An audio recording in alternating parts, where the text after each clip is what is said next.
Here's the continuation of the previous video. Just as a quick summary, we were solving tangent of x plus square root of 3 equals secant of x. We were looking over the interval 0 to 2 pi. Even though the period for tangent is just 0 to pi, we need an interval long enough to capture one period of secant. And we're going to find the general solutions, and here's the Pythagorean identity that we had used. And previously, we squared both sides of the equation to create some squared trig functions. Change secant squared to tangent squared x plus 1 to get the equation down to just tangent. And then we solved and we got theta equals 5 pi over 6, or rather x equals 5 pi over 6 and x equals 11 pi over 6. However, when you square both sides of an equation, there's a possibility of creating solutions that are not solutions to the original equation. And so as a consequence, anytime you square both sides of an equation, you must check the answers. This is not an option. There might be ways around it, but it's the most straightforward way of catching bad answers. So we're going to start by checking x equals 5 pi over 6 by going to both sides of the original equation and seeing if it works. If we put 5 pi over 6 into the left side, we get tangent of 5 pi over 6 plus the square root of 3. Well, using what we know about trigonometry, 5 pi over 6 would put us in quadrant 2, where tangent is negative, and the reference angle is pi over 6, and tangent of pi over 6 is 1 over the square root of 3. But if we rationalize the denominator, we get negative square root of 3 over 3, and if we get a common denominator by multiplying both sides of the square root of 3 by 3, we get negative square root of 3 over 3 plus 3 square root of 3 over 3. We have a common denominator. We can add the numerators, which are like terms. 3 square root of 3 minus the square root of 3 is 2 square root of 3. So there's the left side, but we also have to compare this to secant of 5 pi over 6, because that was the right side of our equation.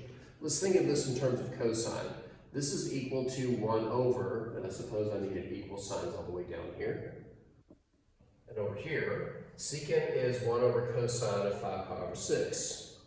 Well, again, let's use quadrants and reference angles. 5 pi over 6 is in quadrant 2, where cosine is negative.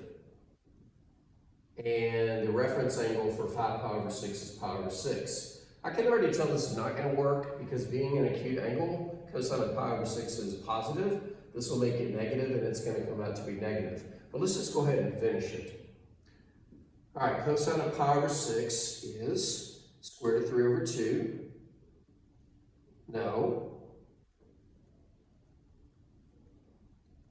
Yeah, square root of 3 over 2. And 1 divided by a fraction is its reciprocal, so we get negative 2 squared over square root of 3. And if we rationalize the denominator, we get negative 2 square root of 3 over 3. These are not equal, which means 5 pi over 6 is not a solution. It's a solution to the equation after we squared it, but it's not a solution to the original equation. We still have to check the 11 pi over 6. And we're going to do it the same way. We're going to start with the left side, which is tangent of x plus square root of 3. So tangent of 11 pi over 6 plus square root of 3. Let's resolve this using quadrants and reference angles. 11 pi over 6 is just shy of a complete revolution, so it's in quadrant 4 where tangent is negative. And the reference angle for 11 pi over 6 is pi over 6 plus square root of 3. And at this point, we're doing the exact same thing we did over here. So I know how this story ends. This ends up being 2 square root of 3 over 3. But now we have to check it to secant of 11 pi over 6. So again, we'll play it out a la reference angles and quadrants. This is still in quadrant 4 where cosine is positive, and so is its reciprocal. So we're going to keep the secant, and then the reference angle is pi over 6.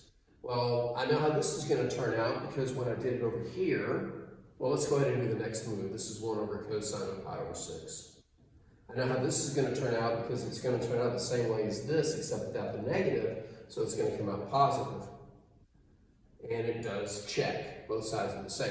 So the only solution within one period of secant and cosine is actually 11 pi over 6. So our general solution,